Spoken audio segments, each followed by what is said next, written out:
From Wisconsin Sea Grant, I'm Hallie. And I'm Bonnie. And you're listening to The Water We Swim In, stories about the Great Lakes and the people working towards equity. Wisconsin Sea Grant is based at UW-Madison, which occupies the traditional land of the Ho-Chunk people. The stories on this podcast span the area we now know as Wisconsin, where the lands and waters are cared for by the 12 Native nations that call Wisconsin home.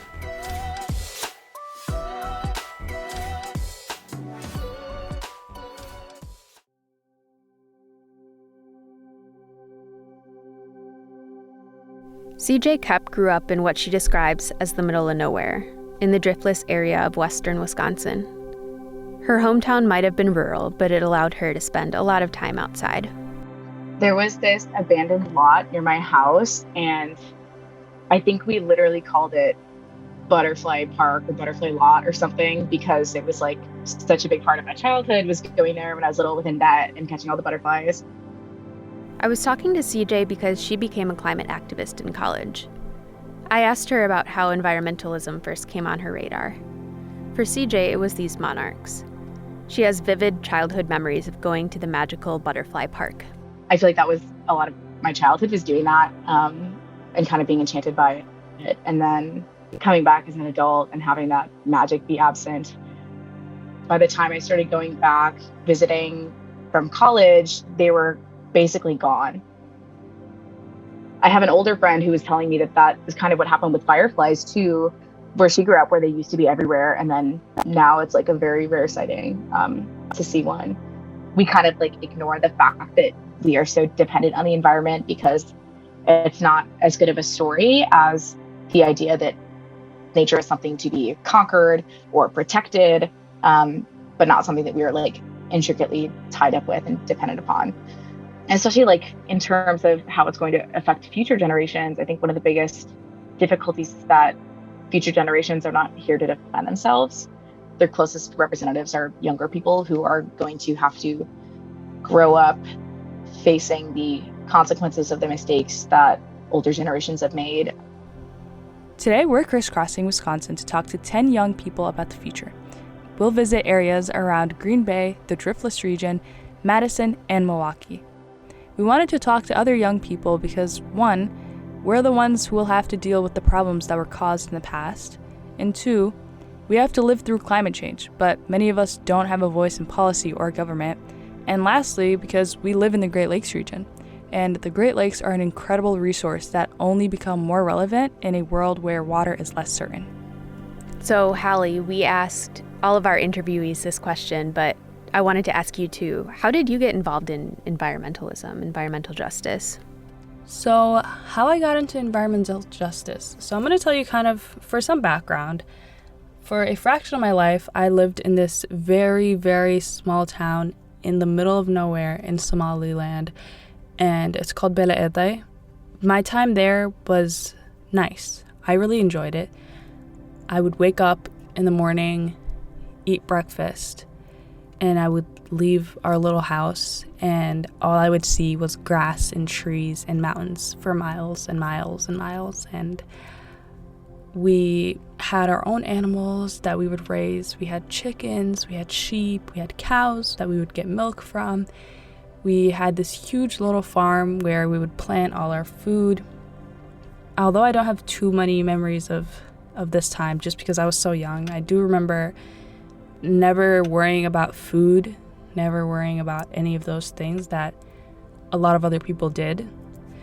In general, how I got into environmental justice, like once I was much older, my uncles and my aunts would always call my mom and tell us about what drought or dust storm or fire or flood was happening, and I began to look into why this was happening. At first I was a little like confused because I was like, what do you mean there's a drought every other day? Like, wasn't there a drought yesterday? What do you mean there's a flood now? Like, it just didn't really make sense to me, especially in like random countries like East Africa that literally rely on agriculture. It just didn't make sense. I would expect it to be nice there since like they aren't burning nearly as much toxic waste and people are not wasting food every second. Anyways, long story short, after researching, an obvious realization hit me.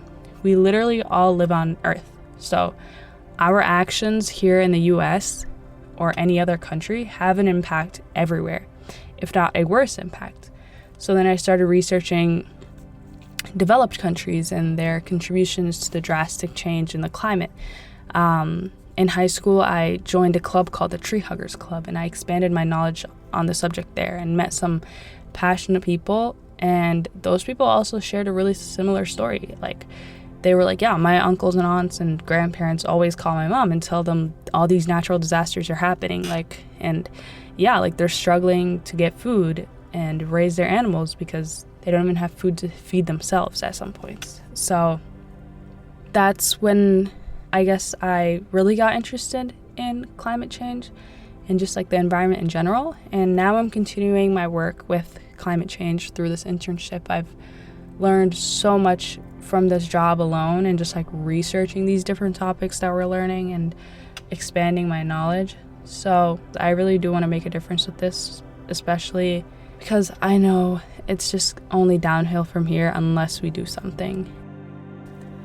The past has led us to where we are now, where our water and wildlife is struggling, the air we breathe is slowly becoming poisonous, natural disasters are erupting left and right, and so our earth is clearly hurting. Who's left to deal with the poor choices of the past? In this episode, we would like to introduce just a few young people throughout Wisconsin who are hoping to make a difference.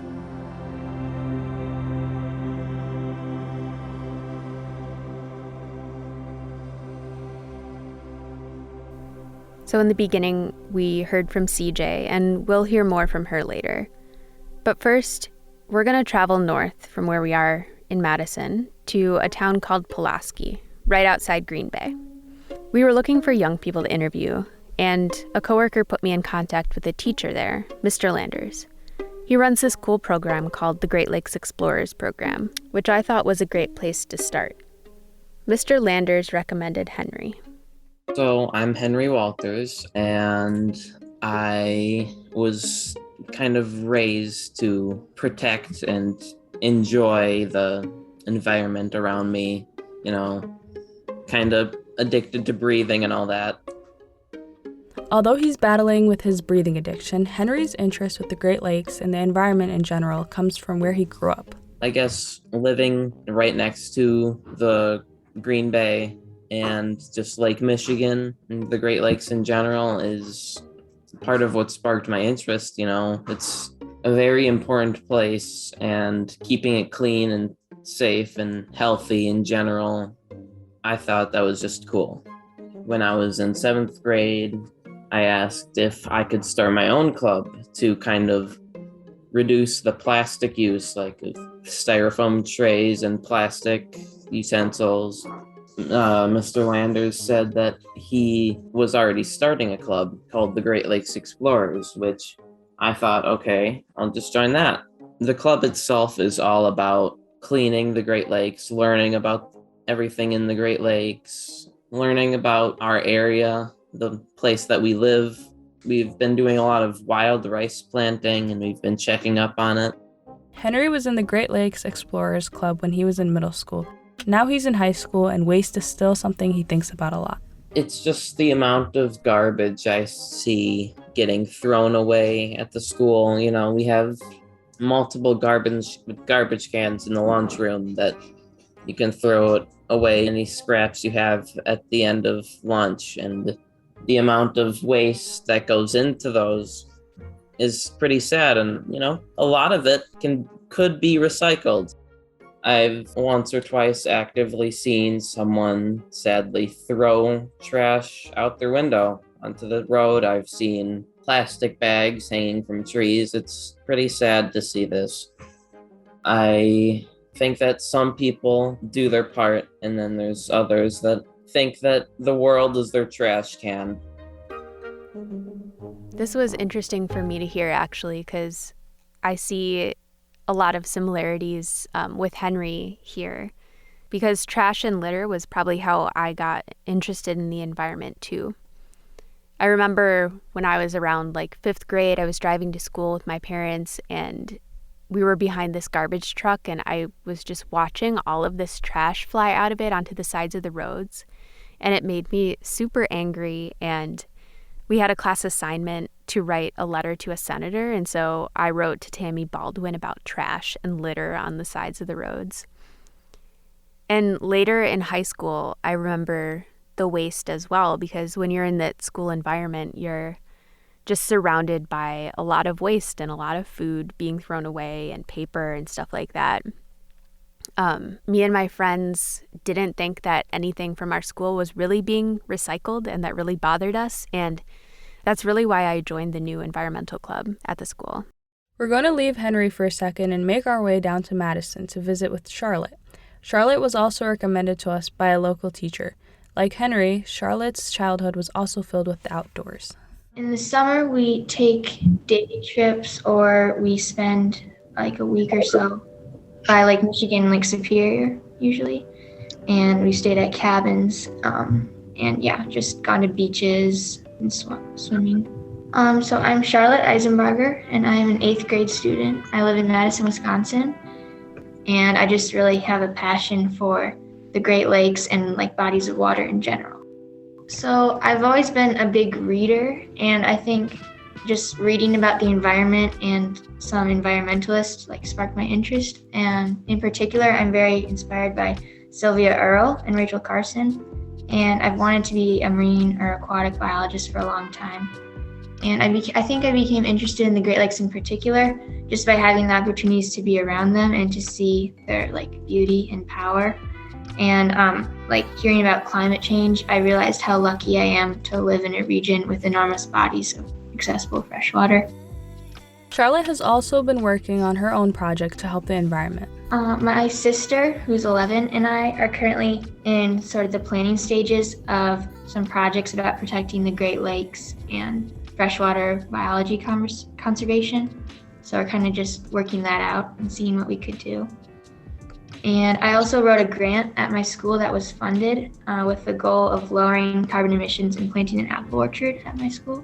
We would just hope to find ways to educate others about the Great Lakes and the importance of fresh water, and maybe like organizing beach cleanups or just spreading information. Like Charlotte, Henry is trying to find a way to stay involved in environmentalism at his school. Plastics are still a big issue for him, ever since he did a report about microplastics for the Great Lakes Explorers Club. If we were to take care of the environment and restore it for future generations, it could mean that they have a cleaner, safer, and healthier place to grow up in. And if we don't take care of it, the future generation might end up being severely affected by that, by climate change. They might not be able to do some activities that I can. The biggest thing is that there is no planet B, and like this is it.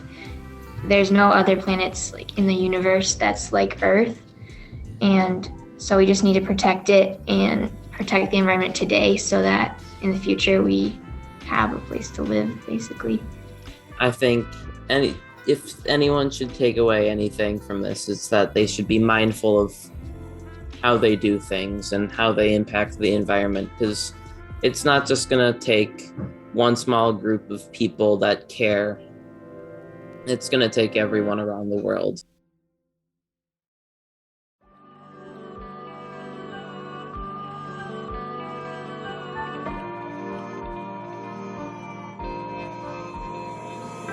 Do they got water on the north side? Do they got water on the east side? Tell me. Do they got water on the west side? Do they got water on the south side? Let the water flow to the north side. Let the water flow to the east side. Let the water flow to the west side. Let the water flow to the south side. Love is a lot like the water. People just can't live without it. Water been here since we started. Now they be charging for bottles. Worldwide thirst trying to grind for survival. Pollution in the droughts being hurting us to swallow. Gotta start saving up for the kids of tomorrow. Go and cherish every drop, no waste, that's the motto. What? Save that water. That song you're hearing right now was written and produced by students from Milwaukee who are part of an organization called TRUE Skool. TRUE Skool is a program for middle schoolers and high schoolers. They call themselves Milwaukee's Center for Transformative Creative Arts and Hip Hop Culture. I sat down with 4 students. They introduced themselves and told me what they want to do in the future. My name is Eli.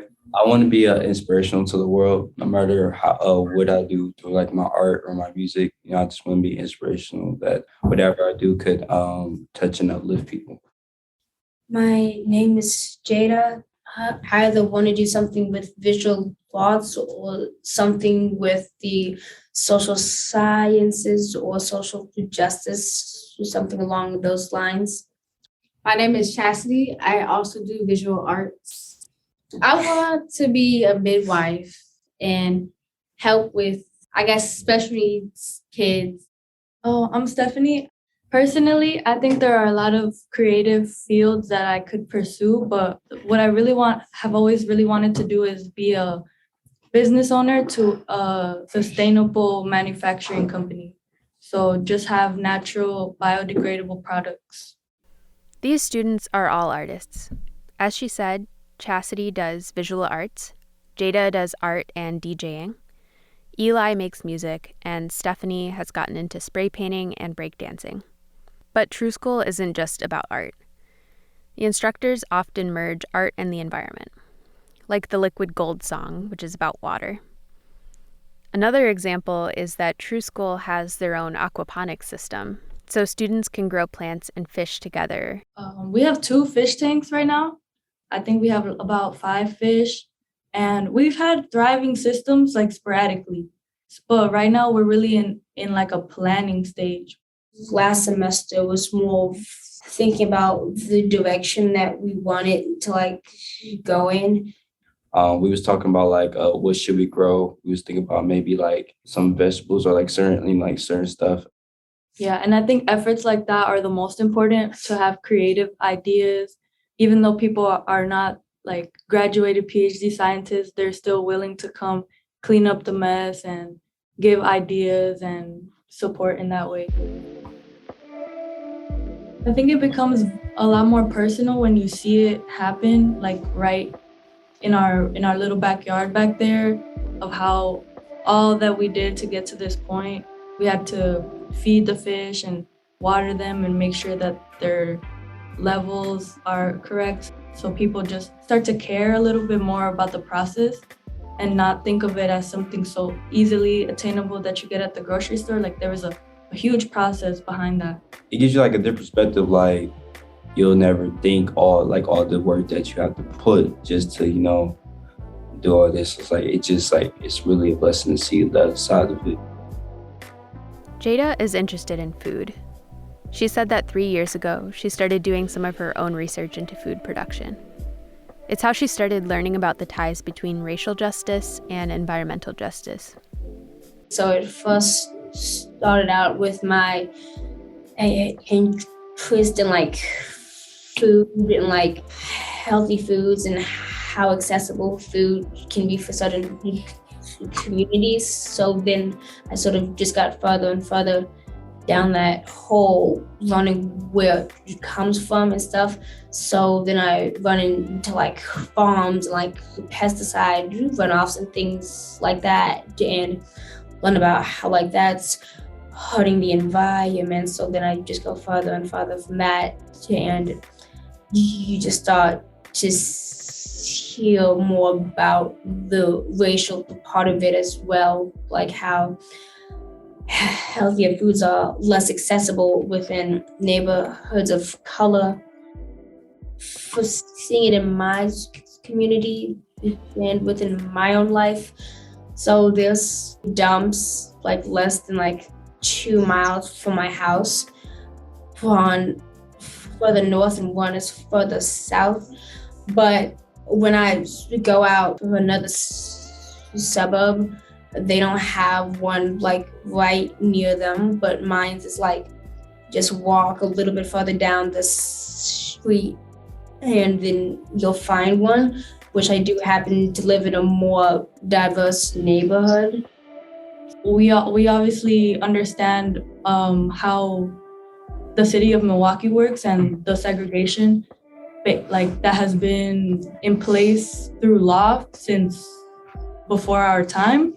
So I think it's just important to understand that this has been an issue. An issue that they've been learning about is lead in drinking water. And we've talked about lead pipes with some of our interview guests before, in our first episode with Dr. Manny Teodoro and with Brenda Coley. And basically, like in Milwaukee, as well as many other cities, a history and legacy of racial discrimination and redlining has led to cities that are still very segregated today. In the white suburbs on the outskirts of the cities, those populations have been able to replace lead pipes or just build new houses. But the central cities, the houses are getting older and they still have a lot of lead pipes. And this is where poor communities of color are forced to live because of that segregation. Currently, in Milwaukee, there are more than 65,000 lead laterals that still need to be replaced. And these are mostly located in these poor communities of color. So I used to be in Mississippi a lot. Like I grew up in Mississippi, and down there the water was like so lead filled that it looked like soda. Like that's how lead filled it was. And my auntie, we like complained about it. It was like, well, there's nothing that we can do. Like it was like really bad. So that's why one thing is when I came to TRUE Skool and heard out that we learned about this stuff, I think it's like really important, especially at my house. So we have like a filter that way, we can like stop the lead and everything from like getting to our water so we can drink it safely.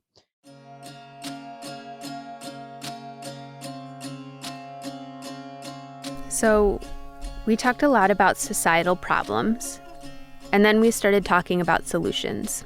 Well, first of course, I'd say stop like targeting minority communities when like deciding to like put farms in certain spaces and letting runoff just go down in certain directions and dumps in the middle of Black neighborhoods and things of that sort. Second of all, we don't need to use so many chemicals to start with. So maybe start with reducing those things if we do need them. Think about why we now need them. Like, did we cause something that is now the reason why we need these pesticides and chemicals and everything? Something that we really care about here at TRUE Skool is circulate. So circulate local dollars and creating a strong sense of environment and having local business owners. And, I think it's important to encourage people to take charge in their environments because it's theirs. I was gonna say to like have a conversation with just like kids like us, like just like in certain neighborhoods, because I think it's really important that they know what's going on, not only in their neighborhood, but in the environment as a whole. Because not only does it affect us, it affect the animals and everything else too, because life is about balance. After the break, we talked to some college-age students and young graduates who are finding their own place in environmental justice.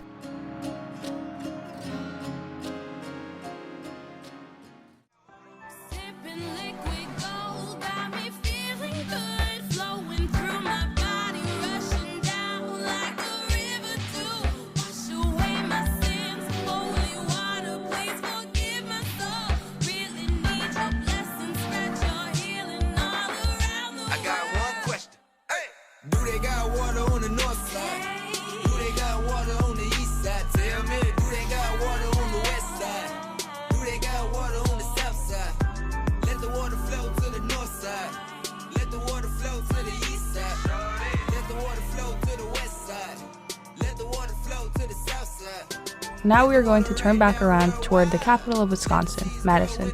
Here we explore what water means to different communities. Now you might hear some familiar voices. Sigilly, my name is Paige Morningstar Skinador. I am Oneida. I am Turtle Clan. My parents are Jody and David Skinador, and my grandpa on my mom's side is Baptist Stevens. On my dad's side, my grandma is Beverly Skinador.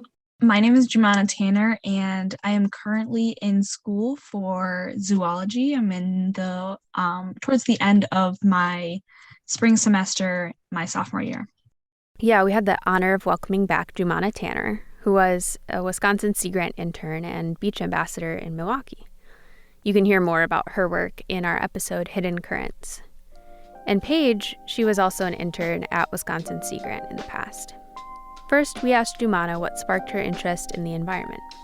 Being close to one of the largest Great Lakes in Wisconsin was just a great opportunity for me to be able to connect with the public to get an understanding like how people respond to environmental issues.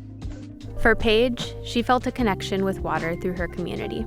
Well, water is very important. The Water is Life movement has been very prominent, and it's been like gaining all types of audiences in the last 10 years, ever since all of the pipelines have been getting backlash and no DAPL. And so I think it's very important in my life because I know lots of people, lots of Native friends and family who live in places that rely on specific water from specific places on their land. So I can see the detrimental effects of when a pipeline is put into water on their land and there's an oil leak and then there's no water for them to safely use. For my community, water has just always been important for Indigenous people in general. We see water as its own living, breathing thing, and that's why there's such a big push for water rights, because there shouldn't be one person or one thing dictating the rights of water and what gets to interfere with it, because we need water. We need water to be sustainable collectively. Paige explained that taking care of our water is important because if we take care of it, it takes care of us. I never thought about it like this, so I asked her to elaborate. It is a simple but powerful message. If you take care of something, it will take care of you back. So that's kind of the mindset that I kind of had with it. So when we're looking at all of the water and we're testing the water to make sure it's clean and it's good and it's safe, we're taking care of it so that hopefully it will take care of the soil and the grass and the plants, because it's all connected. Our environment is our home.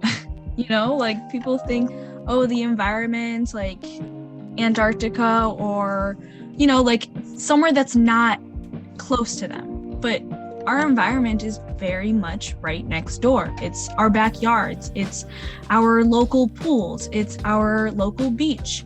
It is our local park.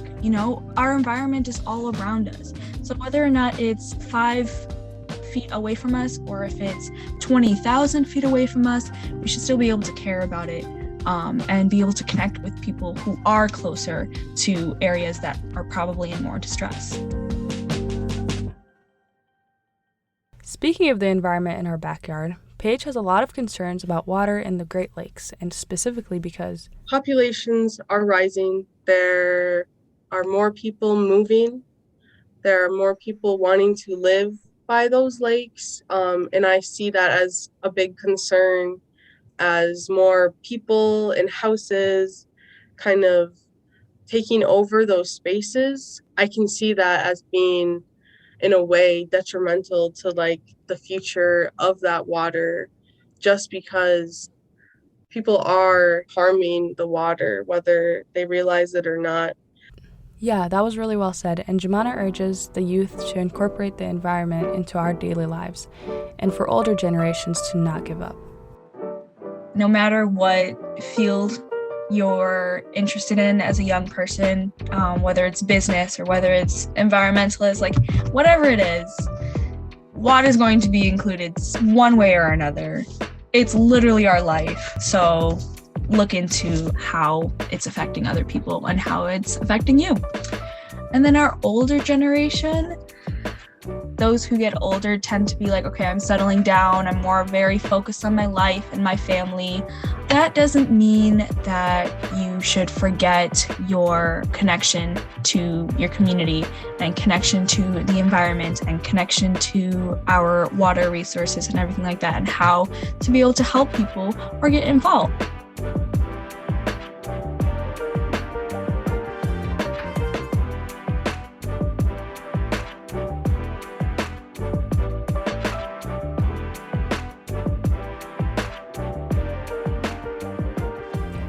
We've decided we're going to stick around in Madison just because we met a few more really inspiring recent grads here. I was researching different environmental groups in UW-Madison, and I came across the Wisconsin Student Climate Action Coalition. I had reached out to student leaders who started the club, and one of the people I reached out to recommended Natalie Bruner.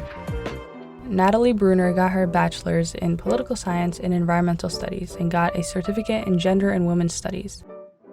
The reason that I chose those 3 areas is that the intersection really focuses on environmental justice, and that's kind of the issue that I'm most passionate about. Yeah, so like we said, Natalie helped start an organization called the Wisconsin Student Climate Action Coalition, where she and 4 other students felt the need to create something new. Because at UW, at least when I was there weren't any avenues for students to directly advocate from a more political lens, voice their opinions about climate change and how the university itself is complicit in perpetuating climate change. Our approach was to hone in on accountability of the university and the platform that students themselves had to, have a voice on climate change. One of the 4 students working alongside Natalie was CJ. CJ is who we talked to at the beginning of the episode, who told us the story of the disappearing butterflies at the park. CJ went on to attend UW-Madison as well. She was actually at a climate rally when she heard that WSCAC was looking for a new leadership. So she decided to join and help unite all of the environmental and sustainability clubs on a huge campus. CJ has since graduated and works for a group called Fossil Free California. She also has a big platform on TikTok. So Natalie told us about your TikTok. Oh no.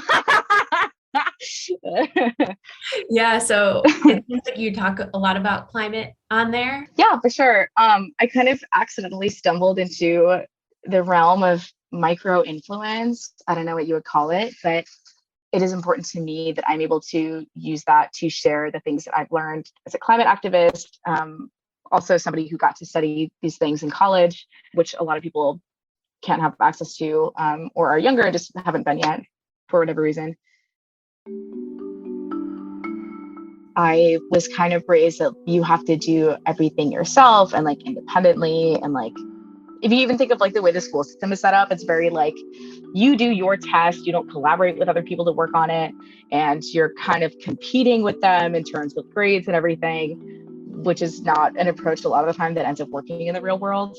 And it feels uncomfortable at first. There's all of these memes about how group projects are so bad because you have to rely on other people, and a lot of the times other people do not do the job the way you would have done it, or at all, or on time, or whatever it ends up being.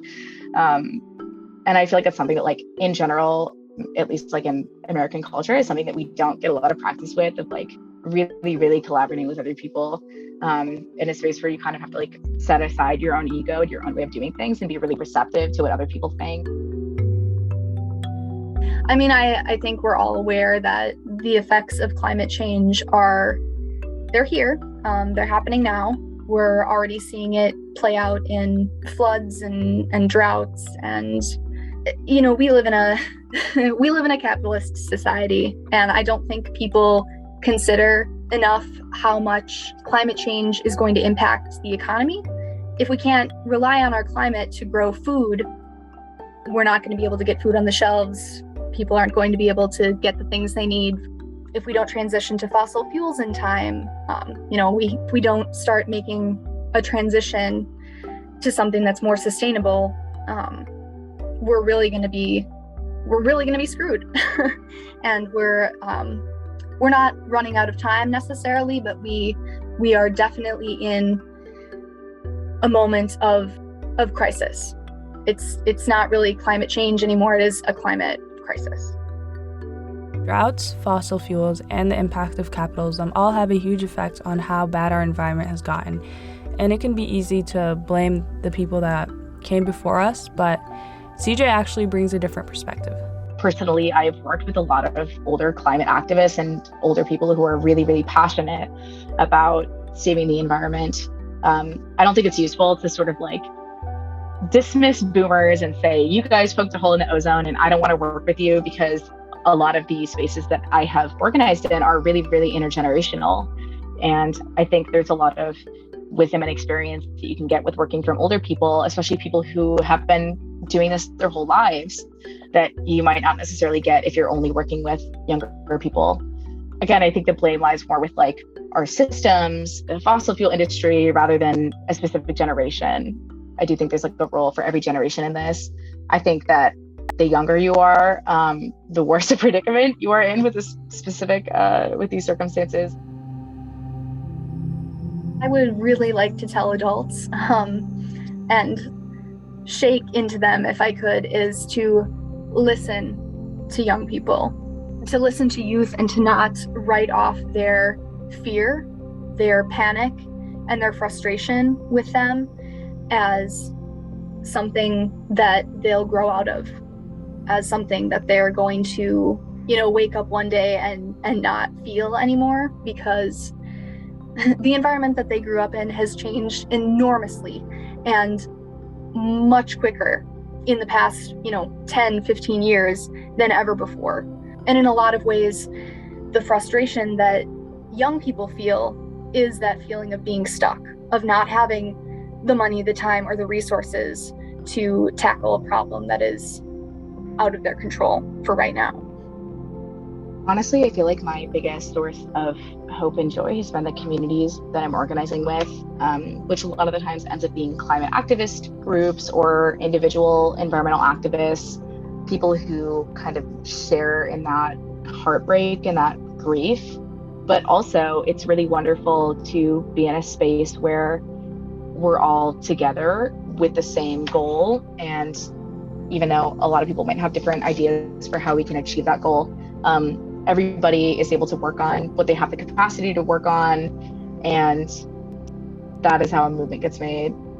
I don't know, it's just like beautiful seeing how many people and how many really smart and devoted and experienced people are working to mitigate this issue. I was really excited for this episode because I feel like young people are in such a unique position. So it was really cool to hear from these 10 people. What did you take away, Hallie? Yeah, I think with this day and age and like the fact that everybody is experiencing what it's like to like live with climate change, you no longer need to be like this scientist who like went to grad school to like figure out climate change. Like you know it because you're literally experiencing it. So it was really inspiring to hear everybody's story and the fact that they're taking their time to try and create change, not for just our generation, but for everybody in the future and now too. But at the same time, it was a bit like disheartening and like a little sad, just because at the end of the day, these are children. Like a 13-year-old shouldn't be trying to change the world, and like, or I guess she shouldn't be trying to take on the burden of saving the earth. That's like a time where you should be enjoying your youth and like, I don't know, going to like middle school dance parties or something, not this kind of work. But at the end of the day, they're still doing it, and that's like what's amazing.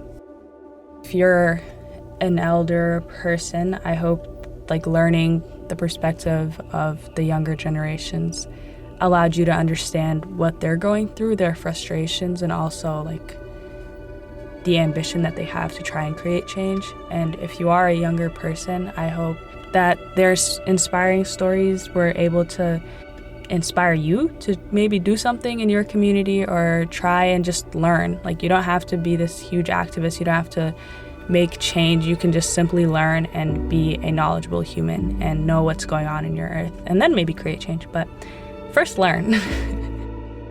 I hope the future of water means giving water the rights that it deserves, seeing it as a living, breathing entity, just like we have our rights.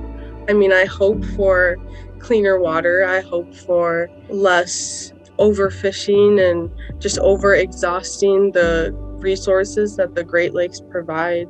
I think that environmental justice means all people having equal access to important necessities like clean water, clean air, healthy food, and safe housing. And the one that sticks out to me the most is probably clean water.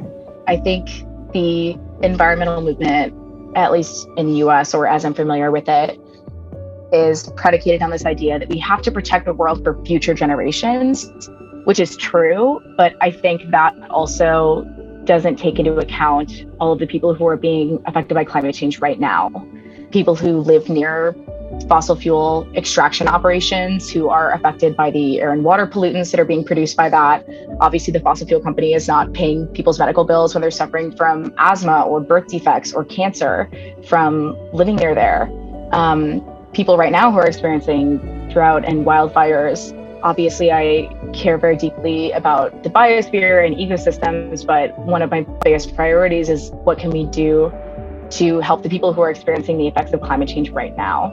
And typically that ends up being the most marginalized of society. So globally, just the global south, people who live in really low income countries, people who live in island nations, people who don't have sufficient economic and political representation to really be able to do anything about their situation. Often it's the people who have contributed least to the climate crisis who suffer the most from it.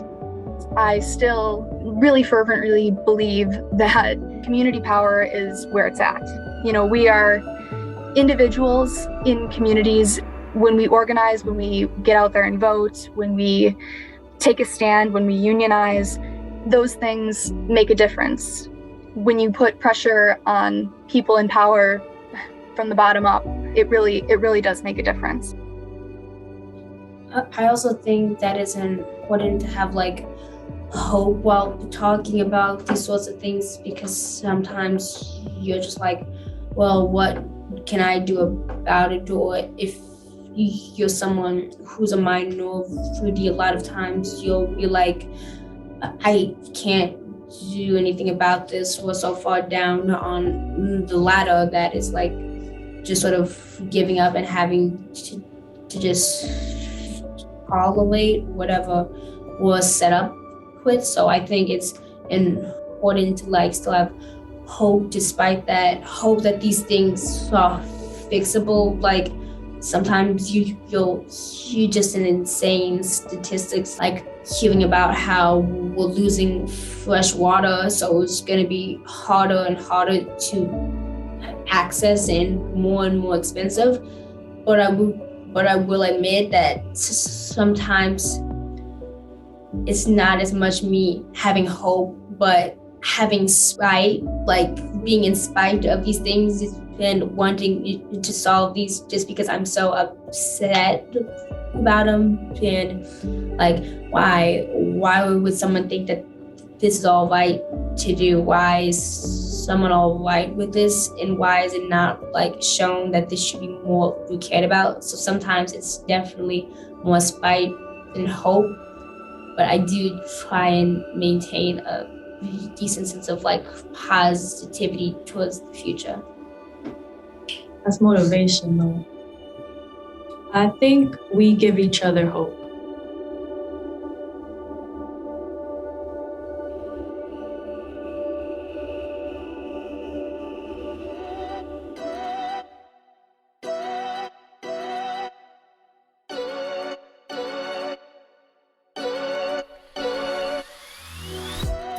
The Water We Swim In is produced by Bonnie Willison and Halima Jama. Please subscribe, rate, and review, and share this podcast with a friend. You can find Wisconsin Sea Grant at seagrant.wisc.edu. You can find the Wisconsin Water Resources Institute at wri.wisc.edu. Thanks for tuning in. We'll see you next time.